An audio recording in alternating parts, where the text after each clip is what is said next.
Here at the Almond Joy Factory, where tropical vibes abound, we use soft, fresh-tasting coconut. The crunchiest almonds and delicious chocolate candy. Ah, but do you know what our most important ingredient is? Sometimes you feel like a nut. Sometimes you don't.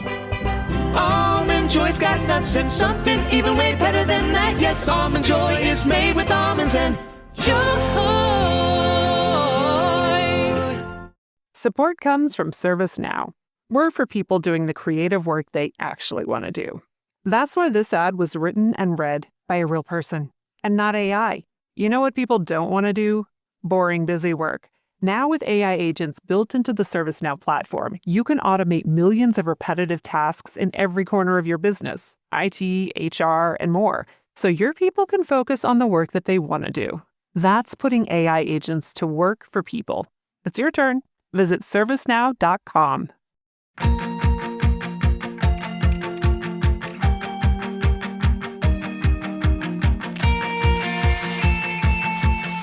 Welcome back to YAOK. You have Alyssa here, and Erik, his life is lifing today, and so we have producer Matt Kelly on the pod today, and we're so lucky to have him. Yes, very excited. Eric's life is just lifing it up, he sent me a text and said, Matt, can you step up from producer to be a guest co-host this week on YAOK? So I am here, and we are talking to Sara Miller about her, I believe this is her debut novel, her graphic novel, Yes. You Belong Here. This is our second graphic novel in like 2 months.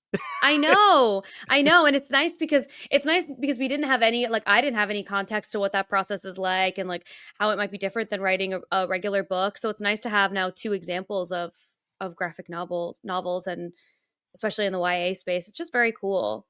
And also she has a really, like, she's worked with DC for years. So her life is Since graphic noveled up. 2012? Like for a really long time.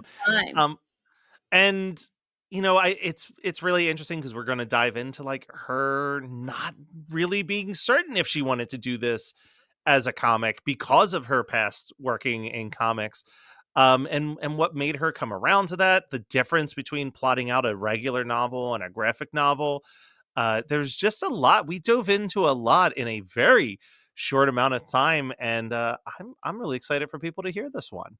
Yeah, me too. It was awesome, and I love Sara. She was great. Let's let them hear the interview. Let's let them.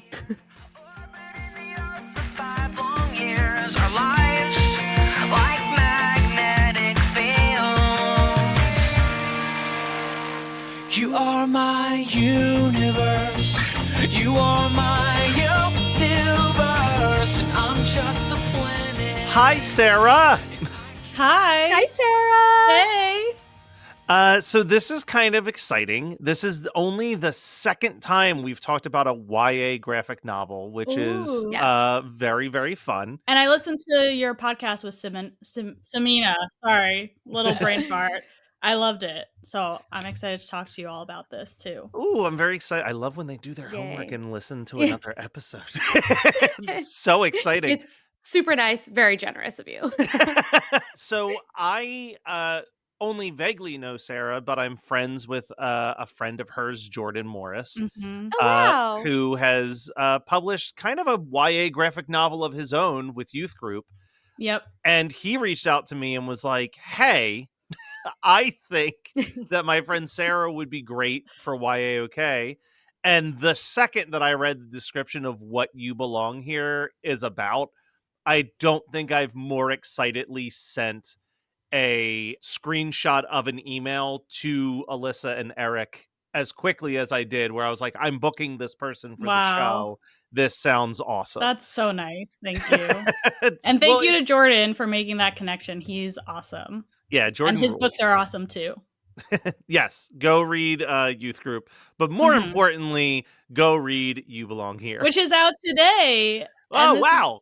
This is my great timing. Yeah. So I'm like thrilled to be celebrating the launch with you all. And this is my first stop on my quote unquote book tour. So it's extra exciting. Oh, that's so awesome. A, that's amazing. And B, one of the things that I noticed is that you have a pretty strong history in the comic book world.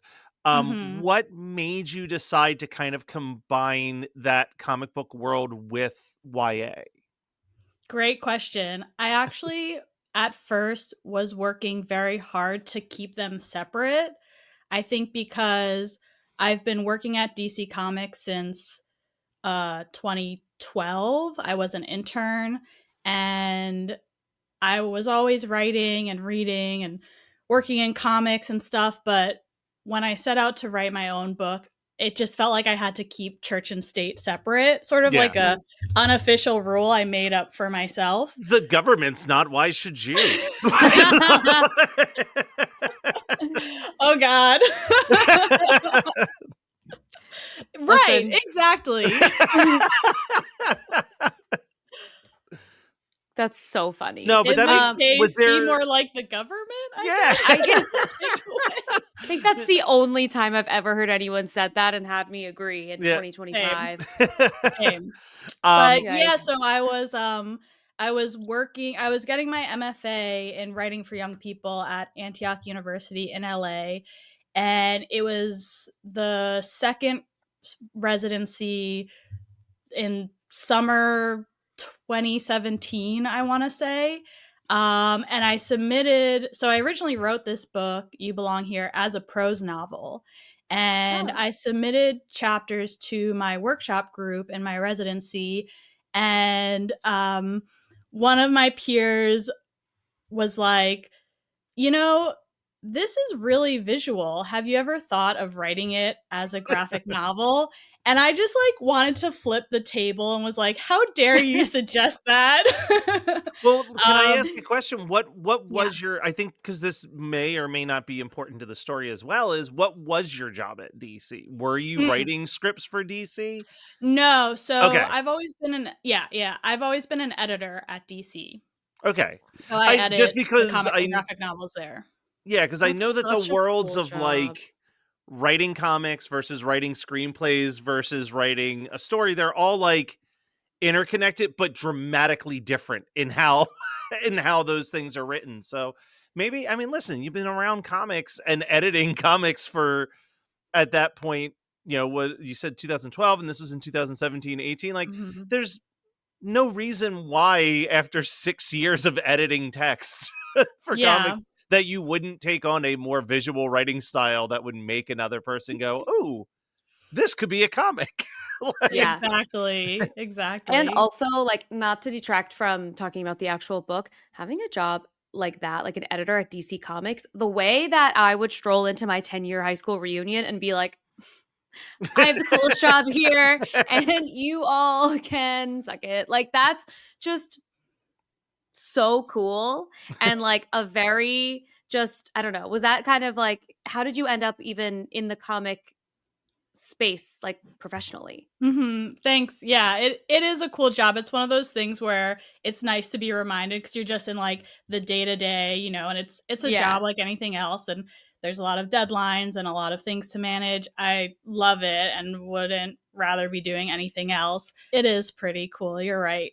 But how did I get into it? So I was getting a degree in English and creative writing, sort of wanting to get into the publishing industry, but not exactly sure how to do that. You know, and my parents were like worried about what the heck I was going to do with my life with an English degree. And the summer before my senior year of college, I got an opportunity to apply for the Vertigo editorial intern that summer. Vertigo, if you don't know, is the non superhero adult imprint of DC Comics that does like original stuff. If you watch Sweet Tooth on Netflix, Sweet Tooth was a Vertigo comic book, which is one of my favorites of all time. So doing a lot of like original sort of genre based aliens, vampires, horror, sci-fi, stuff like that. And I got a chance to interview with the editors looking for an intern that summer. And we just clicked and we talked about the books we were reading, and they were interested in bringing me on. I didn't seek out a career in comics. And I'm really grateful to those guys for identifying that I could be good at it. So yeah, I interned for Vertigo that summer, and I kind of just stayed. And the offices were in the city at the time. I was going to college in New York City too, so I was able to temp through the fall, and an assistant editor position opened up that January, and I applied obviously and got it and started working before I graduated, actually, which was pretty crazy, but very cool. And so like I loved going through the Vertigo route, and I just like fell in love with the medium, and especially with the collaborative nature of comics. So I was hired as a Vertigo assistant editor, and from there we relocated to LA, and I took on a different role as the manager of talent development, where I ran professional development workshops for artists and writers for DC. And that's where like my own personal learning of writing and drawing a comic book or graphic novel really kicked in, because I sat through classes taught by comic book legends, Scott Snyder, Klaus Janson, Andy Kubert. It was a really amazing program, and I feel so lucky that I got to be a part of that. But then I always had a love for kidlit and young adult novels and graphic novels, and it was really loving the stuff First Second was doing with Mariko Tamaki and Jillian Tamaki. This One Summer is one of my all-time favorite graphic novels. And DC was starting to set up their own young reader imprint. At the same time, I decided to get my MFA in specifically writing for young people, because I knew I just loved that genre and wanted to write it myself. And so then I moved into the young reader group at DC and have been editing the young adult, middle grade, and early reader graphic novels for DC since 2019. So it's really cool to do YA, like superhero YA graphic novels, and get to live in that world, and then write contemporary YA graphic novels and get to live in that world. And I guess in that way, I still get to keep church and state a little separate, but I'm not as rigid about it anymore. Let's start here. I want you specifically to give the listeners a little bit of what You Belong Here is about, because in the press release, this seems so high drama.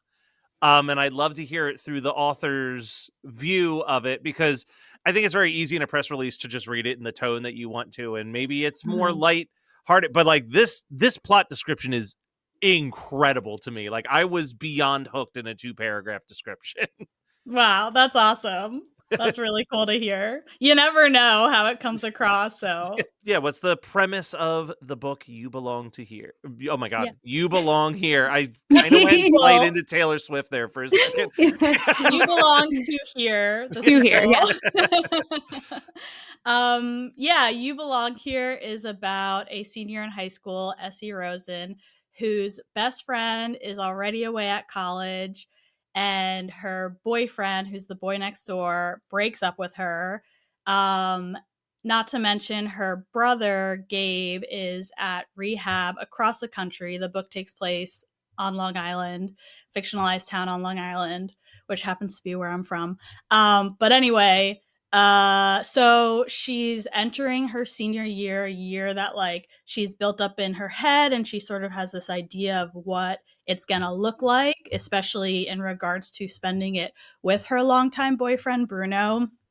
But when all that changes, she's just feeling super lost and unsure of really like where she belongs anymore in her hometown, in relationship to the people she grew up with, and where she'll belong once she graduates high school and moves on to the real world. Now, the thing that there was 2 things that grabbed me in this press release that didn't get mentioned yet. First off, just she's in part of the school play. Always love that. Yes. As a former stage crew in high school kid, love a good amazing like high school play Same premise. But let me just read this last sentence Okay. of the press release, Please because do. this was when I was just like, I am invested. In the school play, she's cast opposite the unexpectedly charming Christopher's son, the younger brother of the drug dealer who got her brother hooked. Like, I love how much like like to me, I'm like, this is the setup for a season of television, and we're gonna Mm. tell this in a graphic novel. There's so many different ways that can go already in my mind. There's like me sitting there being like, does Christopher know what his brother does? like does he know who her brother, like it triggers all these thoughts in my head where I cannot wait Mhm. to pick this up and read this graphic novel as soon as possible to see where it goes. You Amazing. mentioned you're from Long Island. How much of this is pulled, maybe not from real life, but from like people and places and experiences that Mhm. you had throughout high school and your life in Long Island? Yeah. I really think about it as a love letter to where I grew up because it's the type of place, at least for me, where I hated growing up there, but since leaving, have a different appreciation and kind of respect for it and where I come from and the people I grew up with and, how it shaped me and in its own little ways. So it is very much based on the town I grew up on, which I think too, Long Island is such a fun place, I think, to explore because it's got this reputation. I'm catching up on season 1 of Only Murders in the Building. I Yes. just watched the episode where they go to Long Island and there's this great line afterwards where Steve Martin's character says something like, nothing good ever happens on Long Island, which I loved. I loved that so much. I laughed so hard. And it does kind of like feel that way. So I wanted to explore that a little bit and have the character kind of struggle with that and her place there and like come to terms with again like how she belongs and fits in, especially when she's about to take off and leave. I mean, you're speaking Alyssa and I's language a little bit here, as I think the three of us and Erik, who's not here, all are East Coasters who moved to LA and then thought, maybe I don't hate my hometown as much Yeah. as I thought I did. Literally, The only as you difference were is that you saying it, actually stayed and we all were like, yeah, I'm going back we were home. like, gotta go. And I'm literally always a flight risk for leaving. So as you were explaining it and you're like, then you start to think maybe it's not so bad. I'm like, yes, I know that one. I know that Mhm. story. And it's just like hindsight is 2020. And there's so much that you can appreciate about, what your upbringing was like way after when you've gone into other places and you're like, ooh, these Yeah. people Yeah, and are. it's so funny you guys say that too because I was actually just thinking the other day about how I started writing this story when I moved to LA. So I was Mhm. definitely reflecting on, that nostalgia and like it was the first time I was the furthest away from home. And the Mhm. other thing I really like to explore about a story set on Long Island is the relationship to New York City and Yes. how that can feel like the be all end all to get from Long Island to New York City. But in Yeah. reality, it's obviously not that far. And there's this whole big wide world to explore beyond that. Totally. And I don't know if you had this experience, but like my grandparents they immigrated here from Italy and Croatia. And so when I talked about leaving and like moving to LA, they were like, you're right. You're in New York City. That's the greatest city. What else do you need? And it was like Mhm. that conversation because especially for them, they were like that. We literally came here so that you wouldn't have to leave, and you're Aw. leaving. But like my parents had the same thing where they were like, I don't understand. This is the city that has everything in it, and you're gonna leave to go somewhere else. But I lived at the time. I was like my parents and me right now. I live in Westchester County, so I don't actually live in New York City. So I think Long Island is similar where like you're Mhm. close enough to the city where it's like, well, why wouldn't you just go there?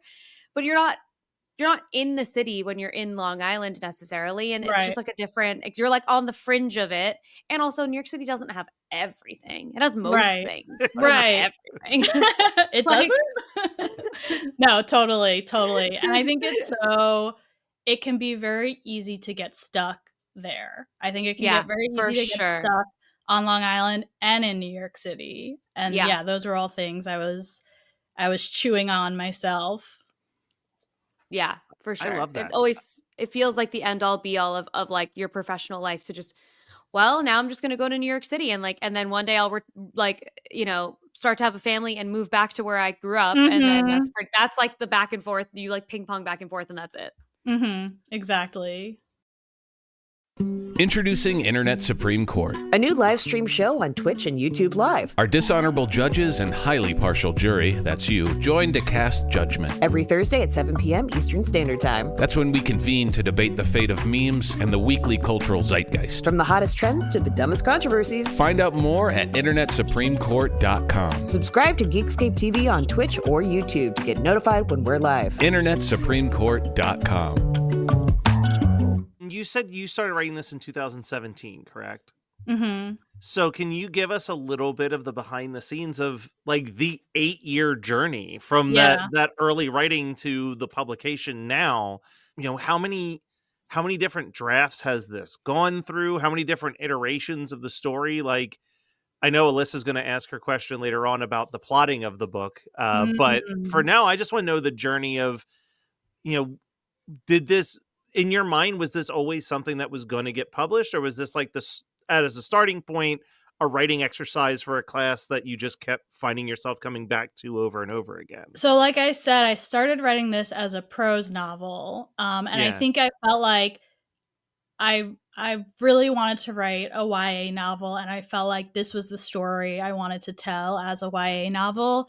So in 2017, during my MFA, when I switched it to a graphic novel, and what happened there too was I took my friend's advice, went home, started revising the scene that like wasn't quite working in a graphic novel script format, and it just like clicked into place and was it was like way easier to write. And like you were saying before, it was like, oh yeah, like all of this knowledge about this format is seeped inside my head, so it's no wonder it like came out so much easier. But so I basically worked on it throughout my MFA and I graduated in 2019 and wrote like Act 1, which is about the first 70 pages or so, and like wrote it and rewrote it and wrote it and rewrote it, and was just trying to like click the story into place more and more and more. I also wrote at that time a full like plot synopsis though, so I wasn't just exclusively working on the script, I was working on the story structure as well, and that I think is a lot harder for me personally and takes a lot more time and brain power. So yeah, I think I did believe in it and felt like it was the story I wanted to pursue for publication. I have been connected to Callista Brill, the editorial director at First Second, since I started in comics. And she was someone I've just like always admired and loved her work and connected with her and stayed in touch with her even when I moved to LA. And I was having lunch with her when I was back in New York for Comic-Con or something, and just like telling her what I was working on in my MFA. And she was like, oh, that sounds really interesting. You should pitch it to me when you're ready. So I guess in that regard, that wasn't my intention or what I was thinking, but it felt like, yeah, again, like, obviously that makes so much sense. Like that would be perfect for like First Second would be the perfect publisher for this story. And I love First Second. I think their books are always amazing.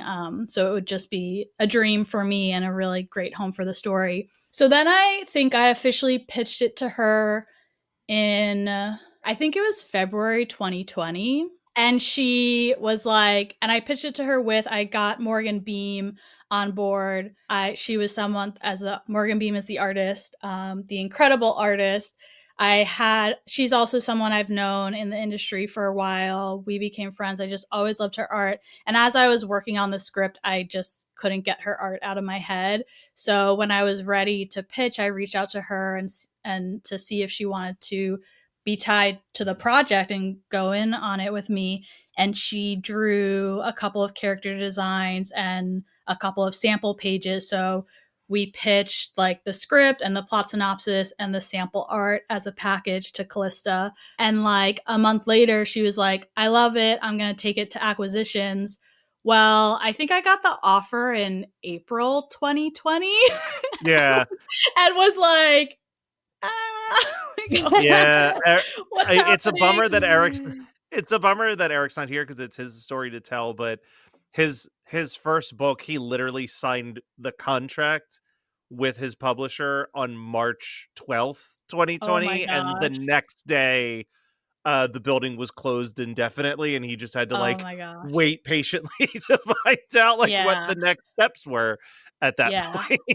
It was very scary. Yeah, his book was writing a book about like a pandemic, like a deadly pandemic that like literally ends the world. So, so this was all his fault. Then that's what we keep telling him. Yeah, and he said that there were like spooky things that were like very aligned. Like, you know, like The Simpsons, like accidentally, or I don't know, predicts things that happen. Yes, I think Erik, if he ever needs another job, should maybe apply to work at The Simpsons, because like what he like predicted by accident in his book, and then they had to be like, hey, so listen. Or he needs to tap into his fortune teller instinct. Exactly. Go down that route. Yeah, that's wild.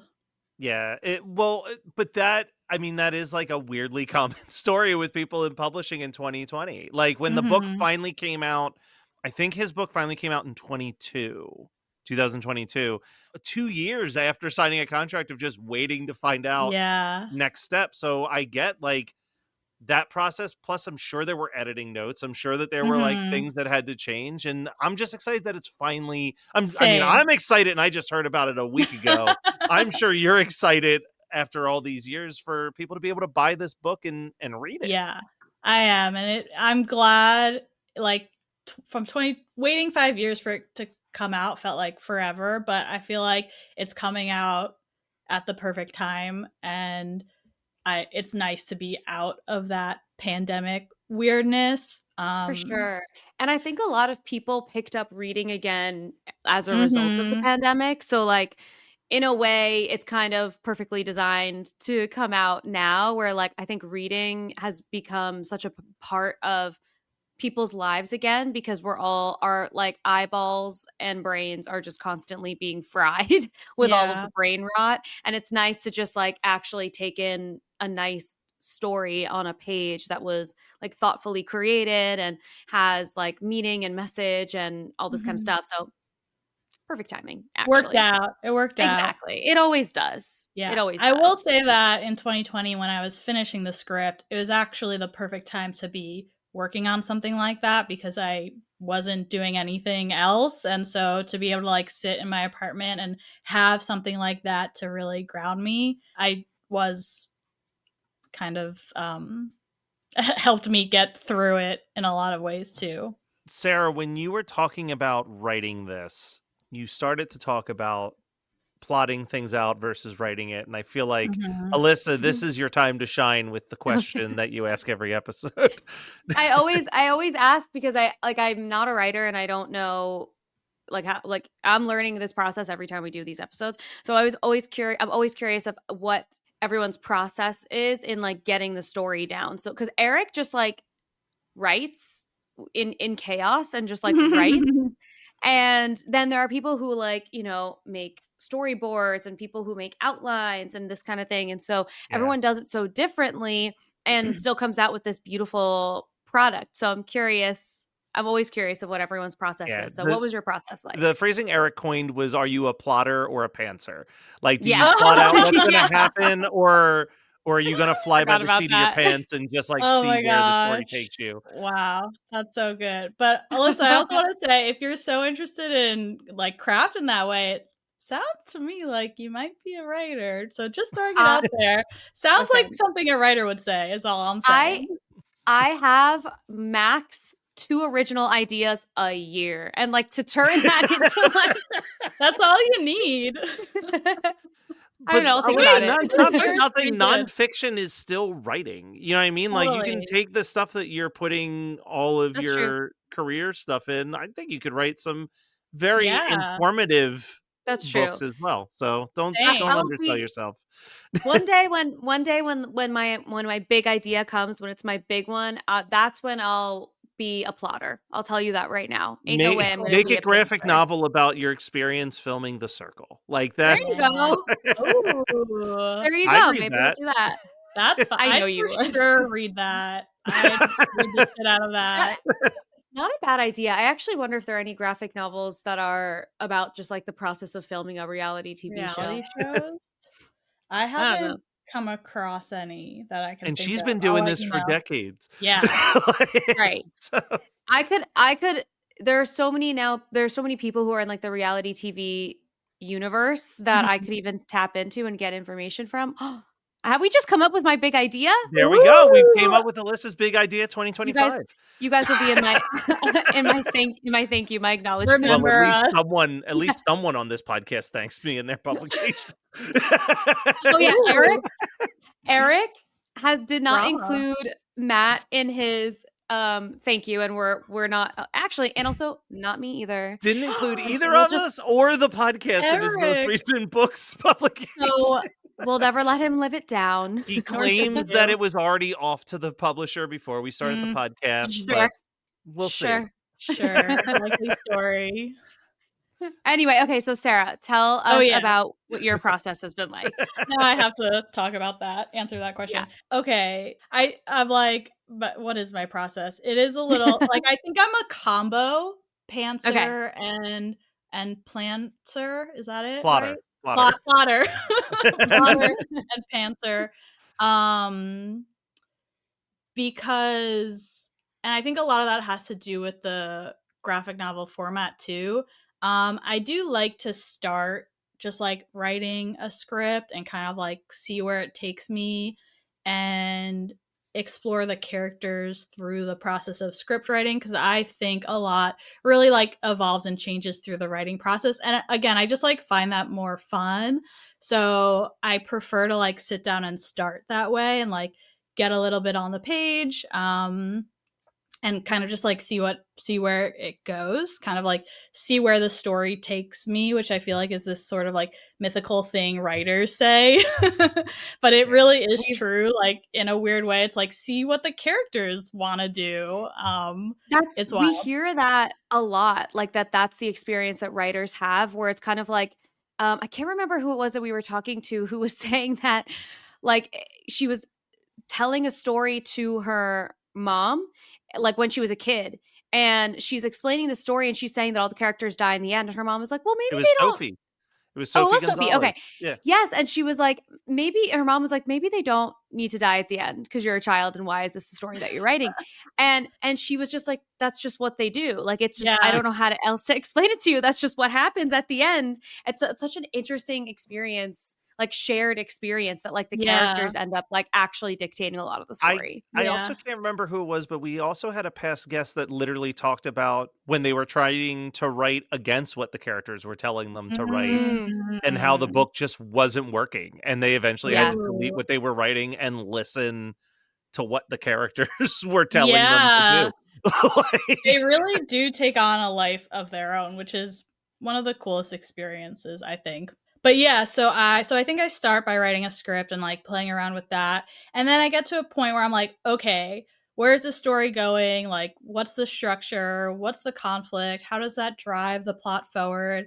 Et cetera, et cetera. And I actually use the Blake Snyder beat sheet from Save the Cat because I think it's the best like structure that translates to a graphic novel script because I do want to consider the page length and like if it's a 200 page book, then the midpoint is at 100 pages and act 1 is 50 pages.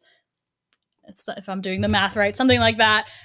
So like once I start writing the script and I see where things are going, and then I start like working on an outline that kind of like resembles the Blake Snyder beat sheet. It's not as formulaic, but it just gives me that sense of, oh wow, like the act 1 is looking to be about 50 pages, so that means the whole book is probably going to be 200 pages. So then like I kind of work backwards from there and like fill in the gaps to create a map for myself, because in prose writing you're working with a set number, like a word count, but in a graphic novel you're really considering the page as a whole. And my scripts start with like page 1 at the top, and I do a page break and then page 2. So like each script page I'm thinking about the actual book, like physical page. And I think that's important for a graphic novel, whether you're drawing it yourself or writing it and a separate artist is drawing it, because there's so much to the like pacing of a page, and not to mention just like the general composition. And it's just, to me, like something I want to consider as early on in the process as possible. Now, so obviously this isn't the case for Alyssa and I, because we are part of a book podcast, so of course we know this. But let's say hypothetically we did know what this chart thing was that you were talking about. Yes. Could Great you question. give us a little bit more context, obviously for the listeners and not for us who clearly Right, not for us. obviously. Wow, that's so like LA screenwriter of me. I'm sorry, totally my bad. I did my MFA was a dual concentration writing for young people and screenwriting, so it's like, yeah, everyone knows that, right? Save the Cat is a book written by Blake Snyder about like the structure of a screenplay, and it's kind of it's sort of like the quintessential craft book in a lot of ways in like MFA. Don't quote me on the history about it, but I feel like, or I think it was one of the first to actually like break down the structure in a very formulaic way and like identify like here's what needs to go into every single screenplay that has ever been written or will ever be written. So it can be really divisive because it is very rigid, and the Blake Snyder beat sheet is like within Save the Cat, and it basically tells you like you start with an opening image, and from there, I don't have it off the top of my head, I do have it as a PDF that I refer to regularly, but it like breaks down the different beats in every screenplay. The midpoint is sort of like obviously the middle of any movie or story, but it's also very much the turning point. And it tells you what page of the screenplay those beats should fall on. So if the screenplay is 90 pages, I'm reading a summary of it, and it's so, Alyssa, for example, it's like opening image page 1, theme state at page 5, setup pages 1 through 10, catalyst page 12. Like it's that meticulously broken down. That's really specific. Yeah. Oh. And I think people either like hate it or love it, sort of thing. And I do kind of love it. And I'm not, I like take liberties with it, but I think it's a good foundation and at least a good place to start. And then like you can kind of go from there. Yeah, it's a tool. I want to talk about Morgan for a second. Yes, so, please. I mean, all I've seen so far of Morgan's artwork is obviously the cover, which looks phenomenal. But when I'm looking at her resume, I do see like Wonder Woman and Swamp Thing. Did you know Morgan before DC, or was that friendship kind of forged while at DC? Yeah, so I never had the chance to work with her at DC, but we met at a convention. Oh my gosh, I think we met at Heroes Con, which is actually one of my favorite conventions in Charlotte, North Carolina, probably back in like 2016, maybe 2017, maybe around the time I started working on it. No, probably a little bit before that. Probably 2015, 2016. And we just like hit it off and became friends.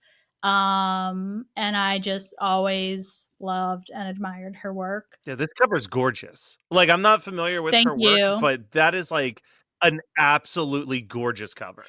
Yeah. Well, you know what's really cool about Morgan that I love to point out too is that she still works traditionally, which is like in comics, because of technology, a lot of artists transition to working digitally, but she still works like ink on paper, which Love that. other comic book artists do too, but it is getting more and more rare. And she pretty much exclusively uses watercolor to color the pages, which I think is just like so impressive and beautiful. She is such a good sequential storyteller too, but then to like use watercolor on top of that is just like, yeah, I think her work is just so beautiful and unique. Well, and I think that there's always, and this is, look, things are going to go digital and they'll probably just continue to go more digital the longer that we live. But there is something in, like, there's a movie called Fanboys about a bunch of guys trying to see Star Wars Phantom Menace before it comes out. And like at the end of the movie, only one of them is allowed to see it, and they're asking him, how was the movie? And he doesn't want to spoil it for them, but he says, like, there's a beauty in the imperfection of seeing strings. And like that was like the subtle way of saying, and there is a beauty in the imperfection that will always come out of hand drawn artwork that is missing when you've got like those digital comics where everything is perfectly there. And it's like why I think people get the same feeling that you could hand a comic book from the 60s, 70s, 80s, and 90s to a child, and I think they would still be moved by the artwork, and it would stick in their brain forever more than if they looked at a modern comic that's like so perfectly glossy, because there is like that like, wow, like how someone sat and drew this whole splash page. Totally. And and I think there definitely is a time and place for digital art, and like that's beautiful in its own way too. But especially for this story being so like emotional and personal raw. And like raw. Thank you. And just I knew it needed someone who could like draw a ton of expressions, just like emote. And having that sort of like organic line quality made a difference. I am so prepared for my go-to for YA is I love a YA romance. That is like my bread and butter. Sign me up 1,000% of the time. Same. And I consistently will cry every time during any of those books, either at the moment of joy or the moment of conflict. Always will hit me. I am so prepared to now have to not just hit those beats in a story, but have to visually look at the joy or sadness on a character's face. And I might need to buy a second copy of the book because the first one will be destroyed by tears falling on the page. I hope so. That's amazing. That's awesome. Yeah. That's the pitch. Everyone has to buy 2 copies just to be safe. Yeah, exactly. Just in case. That's beautiful. That's so I love that. But yeah, there is so many emotions in this book. I'm a Pisces, and the book came out today, so it's also a Pisces, and I just feel like there's something about that. I love that. The book is also a Pisces. And she's so emotional. Oh my gosh. There's a lot of tears in the book. You're podcasting with 2 Libras who are definitely known for their strength and unwavering emotions. Please. Please. I cry at strangers on the internet every day. Oh, so real. Well, Sarah, thank you so much for coming on the show. It was an absolute blast having you on. I look forward to when we have you on again for all the future YA stuff that's definitely coming up in your future. You belong to here. Yeah, that's the sequel. How could you forget? Just the number 2 right there in the middle. Like Too Fast, Too Furious. Perfect. Sarah, if people want to follow you and learn more about not just You Belong Here, but other stories that you may have to tell in the future, where's the best place for them to do that? The best place is I'm on Instagram and TikTok at Sara Phoebe, SARAPHOEBEE. So yeah, follow me there, and I hope you read the book and tell me how much you cried over it. Yes. And the Send a last picture of the pages soaked. Yeah, the wet teardrops on the pages. Sarah, the last thing that we always ask everybody is, hey, we're here promoting your book, but what are you reading right now? Is there anything you want to promote outside of You Belong Here that you just think, yo, if you're listening to YOK, go and get this book right now? Oh my gosh. Well, it doesn't necessarily need my promotion, but I'm currently reading If He Had Been With Me by Laura Nolan. Okay. I'm actively reading it, and it is like feels like a spirit animal to my graphic novel. It just hits that like contemporary YA romance sweet spot, and I'm just eating it up. Yeah, I think keep an eye out for other YA graphic novels from First Second. If you are just a prose novel reader, First Second puts out so many awesome YA graphic novels. Like I said, Mariko Tamaki's This One Summer is one of my all-time favorites. Mariko also wrote a YA graphic novel called Lord Dean Keeps Breaking Up With Me, and I think it's just like the perfect graphic novel I in love so that many title, ways. so I'm going to go grab that. Yeah. That's a great name. That's a great name. The artist is Rosemary Valero O'Connell, who is also just phenomenal. That book will also make you cry and on top of it and require you to buy a second one.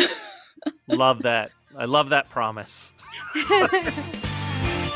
When she asks me how far we can take it, I tell her we can take it across the entire universe. You are my universe. I'm just a planet. What did we tell you? She was an absolute delight, everybody. She was a She delight. not? A delight. And also, like, we created a concept for my future graphic novel. So maybe that'll be another project that I don't need another project, let's be so honest. But if I am gonna have another, that's the one. That's it. Listen, we'll figure. I think combining Geekscape and Sarah and Erik and you, I think we can come up with something, even if it's not specifically written from you. We can, Erik can take your ideate. story and we'll figure something out. We'll anchor something with this. I'm very excited at the end of after we were done recording. It dawned on me that Sarah and myself will both be at San Diego Comic-Con. We're trying to see if we can get YAOK out there this year for San Diego Comic-Con. So that'll be exciting. This is like the first time that there's a definitive, I'm going to meet someone who's been on our show. Yeah. Which is it's crazy. Awesome. It's very exciting. I hope that works out. Yeah. Well, Alyssa, we can't wrap up the show just yet until we talk about what we've been reading. You're the person that people come here for every other week. So what are you reading? That's very generous. Maybe people are coming for Erik J. Brown or for one of our wonderful guests. But I am reading. I'm reading The House in the Pines. It's like a thrillery book. I've been saying that like I've had such a hard time reading this year, like getting really like focused when I'm trying to read. I'm like so I don't know. And thrillers always help me snap back into being able to read. And so far, this book has been doing that. So, The House in the Pines. It's been it dives right in. So if you're actually having a hard time getting back into reading and thrillers help you, this might be one to try. So I don't know. I just started it like a couple of days ago. So I'm only like 50 pages in, but it's been really lovely so far. So that's what I've been reading. What are you reading, Producer Matt? For once, I'm not reading a YA. Usually YA is my go-to. And I think you got me this for my birthday. Actually, I'm reading Jessica Knoll's Bright Young Women. Yeah, I did. I did get you that. And it's really interesting. I'm not sure how much you knew about that book, or if you just kind of grabbed it because it was on like a Goodreads list. It was on a wish list that you made. Like it was on like an Amazon list that you had. And I was like, oh, I have to get him a book, obviously. Much appreciated. It's a really, I think my co-host Scott's wife, Megan, was the one that told me to read it. Okay. And at first I thought it was a nonfiction. It is a fiction book, but it takes place both in modern times and the 70s.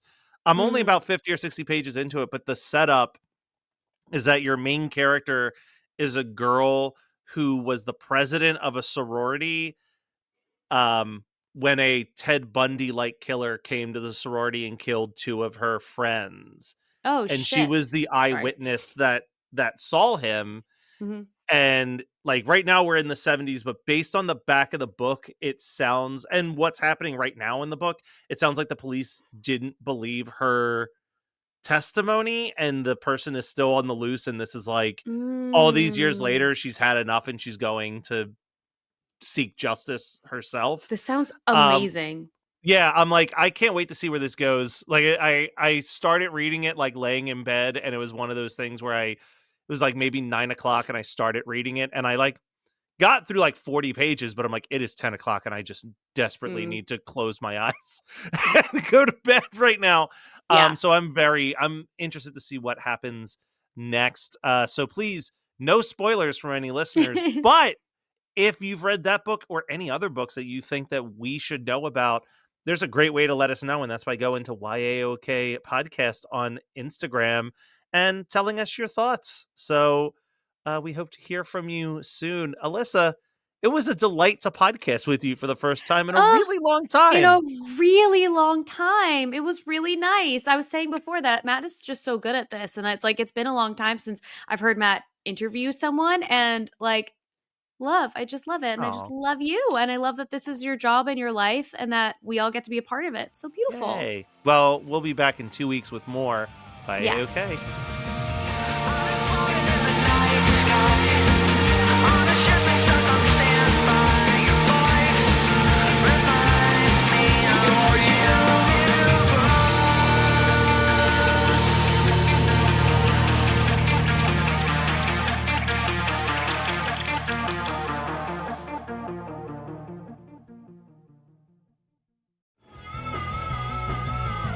You're listening to the Geekscape Network.